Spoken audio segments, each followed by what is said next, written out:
Social media जपून वापरला तर ठीक आहे, अन्यथा त्याचे दुर्गामी परिणाम होतात।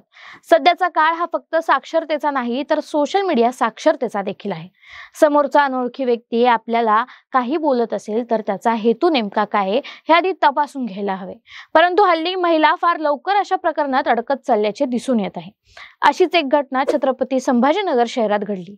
व्यवसायाने डॉक्टर असलेल्या या महिलेला आंध्र प्रदेशातील एक व्यक्ती इन्स्टावरून मेसेज करतो, पुढे तिला भेटायला येतो, तिच्याकडून पैसे घेतो आणि एका पंचतारांकित हॉटेलमध्ये तिच्यासोबत बळजबरी करतो। एकदा नाही अनेकदा हा प्रकार घडतो। डॉक्टर महिलाही निमूटपणे सगळं सहन करते, पण पाणी जास्तच डोक्यावरून गेल्यानंतर या महिला डॉक्टरने थेट पोलीस ठाणे गाठत आपल्यावरील अन्यायाची कहाणी सांगितली। आरोपी विरोधात गुन्हा नोंद झाला, आरोपीला अटकही करण्यात आली आहे। पण हा संपूर्ण प्रकार नेमका काय आहे, डॉक्टर महिला त्याच्या जाळ्यात कशी अडकत गेली आणि शेवटी तो पोलिसांच्या तावडीत कसा अडकला हेच आपण या व्हिडिओतून समजून घेऊया। नमस्कार, मी कोमल आणि तुम्ही पाहतायत कार्यारंभ। हे प्रकरण सुरू होते जून 2024 मध्ये। संबंधित डॉक्टर तरुणीला इन्स्टावर फ्रेंड रिक्वेस्ट येते।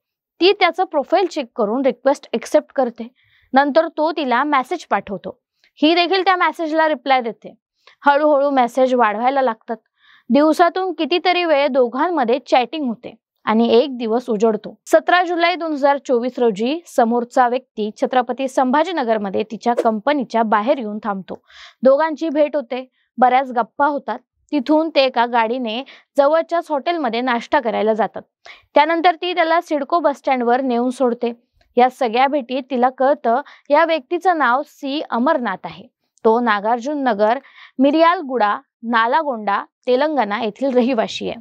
त्यानंतर थोड्याच वेळात हा व्यक्ती संबंधित डॉक्टर तरुणीला गाडी खराब झाली म्हणून 5000 रुपयाची मागणी करतो। डॉक्टर तरुणी देखील त्याला पैसे देते।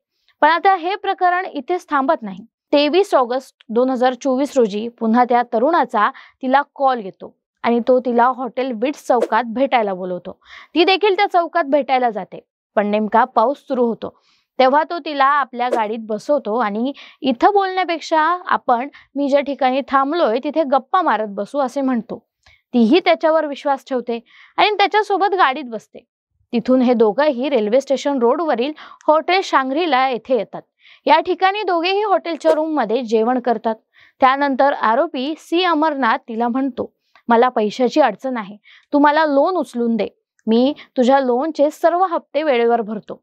त्यावरती डॉक्टर तरुणी त्याला म्हणते, मी तुझ्याबद्दल माझ्या पतीला काहीच सांगितलेले नाहीये, तुला लोन उचलून देऊ शकत नाही। त्यावर तो पुन्हा म्हणतो, तुझा माझ्यावर विश्वास नाही का? असे म्हणत तो तिच्या जवळ येतो आणि तिच्याशी लगट करतो। त्यावेळी संबंधित डॉक्टर तरुणी त्याला म्हणते, माझं लग्न झालेलं आहे, तू असे करू शकत नाही, मी तुझ्यावर विश्वास ठेवून इथं आली आहे, तू माझ्यासोबत असं करू नको, मला घरी जाऊ दे। पण तो तिचं काहीही ऐकत नाही, त्याने तिच्यासोबत बळजबरी केलीच। त्यावेळी संबंधित डॉक्टर तरुणी रडते, ओरडते। त्यानंतर संबंधित तरुणी तिथून घरी निघून आली। आता या प्रकरणाचा तिसरा अंक सुरू होतो। सप्टेंबर 2024 मध्ये हा तरुण पुन्हा एकदा छत्रपती संभाजीनगर येथे येतो आणि तिला भेटायला शांग्रीला हॉटेलला बोलवतो। परंतु संबंधित डॉक्टर तरुणी भेटण्यास नकार देते। पण मग हा तरुण त्याचे असली रंग दाखवण्यास सुरुवात करतो। तुझे फोटो आणि व्हिडिओ माझ्याकडे आहेत, ते मी तुझ्या पतीला पाठवून देईल अशी धमकी तो तिला देतो। आणि याच ब्लॅकमेलिंगला बळी पडून तो जे म्हणेल तसं ती तरुणी करायला लागते। हॉटेल शांग्रीला येथेच त्या दोघांच्या कितीतरी वेळेस भेटी झाल्या। 18 सप्टेंबर 2025 रोजी पुन्हा तो तिला भेटायला आला। त्यानं नेहमीप्रमाणे हॉटेल शांग्रीला येथे तिला बोलवलं, पण तिने नकार दिला। त्यावेळी तो तिच्या घरापर्यंत आला। त्यामुळे ती घाबरून गेली आणि घडलेला सगळा प्रकार आपल्या पतीला सांगितला। आतापर्यंत सी अमरनाथ याने डॉक्टर तरुणीकडून फोन पे आणि गुगल पे वरून 3,98,671 रुपये घेतले होते। त्यापैकी त्याने 1,45,000 रुपये तिला परत केले होते। सी अमरनाथ हा पीडित डॉक्टर तरुणीला महिन्यातून 2दा तरी भेटायला बोलवायचा। याचा तिला प्रचंड त्रास झाल्यानं तिने त्याला दिलेले पैसे परत मागितले। तो तिला धमकी द्यायचा की तुला आणि तुझ्या पतीला मी सोडणार नाही, तो माझ्या आणि माझ्या पतीच्या जीवाचे काही बरे वाईट करेल म्हणून पीडित डॉक्टर तरुणी घाबरून गेली होती।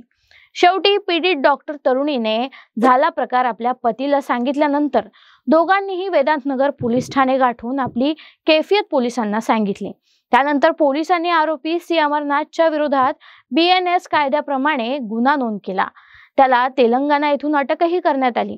या प्रकरणाचा पुढील तपास वेदांतनगर पोलीस ठाण्याचे पोलीस उपनिरीक्षक संगीता गिरी करतायत। बाकी ही घटना आपल्याला काय सांगते? कुठल्याही अनोळखी व्यक्तीबरोबर मैत्री करू नका, त्यांच्यासोबत एकांतात भेटायला तर जाऊच नका। एखाद्या व्यक्तीचा नेमका हेतू काय आहे हे महिला मुलींना समजून घ्यायला हवा। अशी घटना दुर्दैवाने घडलीच तर जवळच्या व्यक्तीसोबत बोलून त्याची मदत घ्यावी। शिवाय वेळीच कायद्याची मदत घेतली तर पुढील अनेक गोष्टी टाळल्या जाऊ शकतात, अन्यथा त्रास वाढत जातो। बाकी तुमचं मत कमेंट बॉक्समध्ये जरूर सांगा। कार्यारंभ चॅनलवर नवीन असाल तर चॅनलला सबस्क्राईब करायला विसरू नका। धन्यवाद।